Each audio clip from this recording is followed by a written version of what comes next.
lights started flashing, and then they went out, and a bunch of screaming, and then pretty much that's it. There's no indication what might have caused the derailment.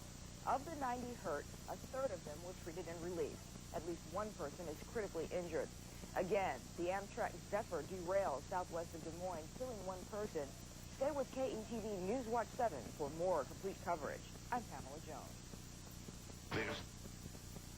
Precision Forecast Center, mild, and we're going to see some clouds roll in later on this afternoon. I'll have all the details coming up. In Dardanelle. Good morning, I'm Trey Jones, and we enjoyed some of that mild weather yesterday. Wonder if we're going to get more of the same today. Scott Aiken is going to have that forecast for us coming up. It was a really nice day out yesterday. News. An Amtrak train has derailed that happened near Corning, Iowa in Adams County late last night. What we know right now is that one person is confirmed dead and several have been injured. Channel 6's Brian Mastery is live at the scene. Brian, can you tell us what's going on out there?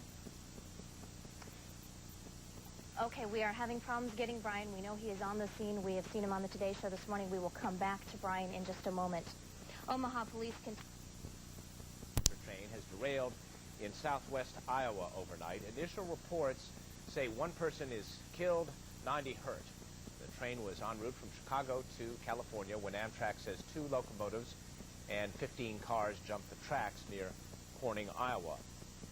A bomb has exploded near a hotel. With him wherever. Killed. 90 others were hurt when the train wrecked near the southwest Iowa town of Corning. There were 195 passengers and 15 crew members aboard the Zephyr when as many as 15 cars left the tracks. The nearest road is about a mile away, and rescue crews had to drive along the tracks to reach the scene. We're told it only took about 10 minutes.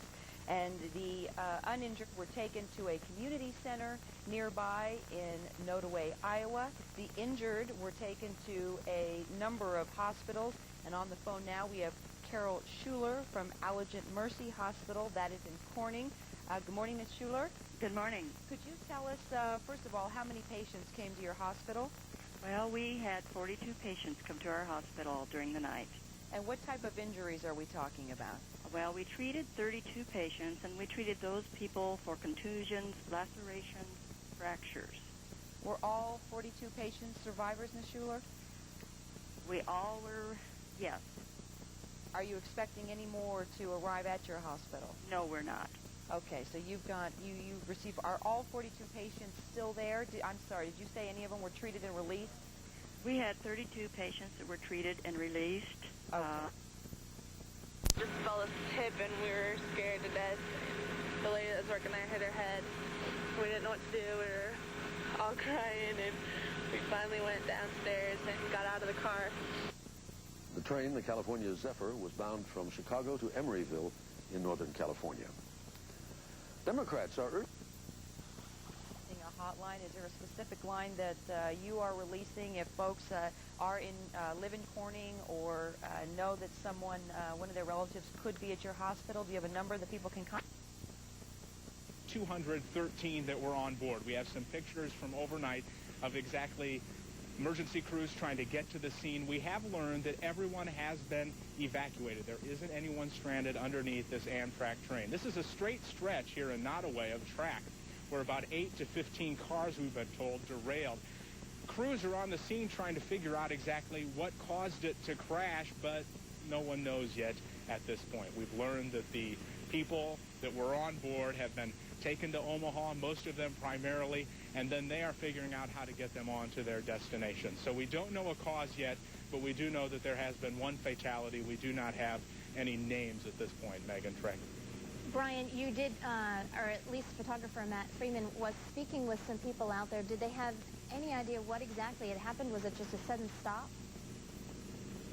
It was kind of out of the blue. This happened at 10 o'clock. It left from Chicago yesterday afternoon. It was headed for San Francisco. Had a lot of stops along the way. Nodaway certainly wasn't one of them. But since it happened around 10 o'clock, many of them were sleeping at the time. And you know how all that happens. It's kind of fuzzy and you're not sure exactly what went wrong. And a lot of chaos, a lot of people trying to scramble to get out of there. And then because it is in a rural part of Iowa, investigators couldn't quite get to the scene real easily to evaluate what was going on, and then imagine you have 200 or so people that are trying to figure out what went wrong, with half of them being injured. So the people we talked with didn't really have a good understanding of what happened, but of course, since they were talking with us, they were proud that at least that they were safe. Yes, thank you, Brian, very much. Thank you. Amtrak has set up a toll-free number for relatives to check. That number is 1 next half hour. Well, still ahead this Sunday morning, it's an open...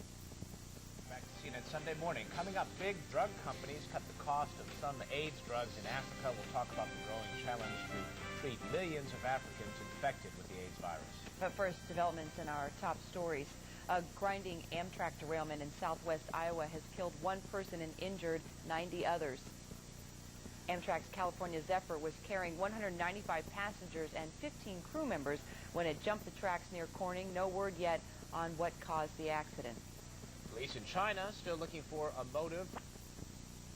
In Iowa, the most seriously injured were flown by helicopter to St. Joseph's Hospital in Omaha, Nebraska, in addition to a number of other hospitals. And we understand we just got some sound in from passengers who were not injured on that derailment. Let's listen. We were watching TV, and all of a sudden, like, the lights started flickering, and it just, like, started shaking, and it just, like, tipped over. Like, we were in the one that tipped over, like, you know, that got the most, like, damage or whatever. And, like, for a second, like, nobody could move because we didn't know what was going on.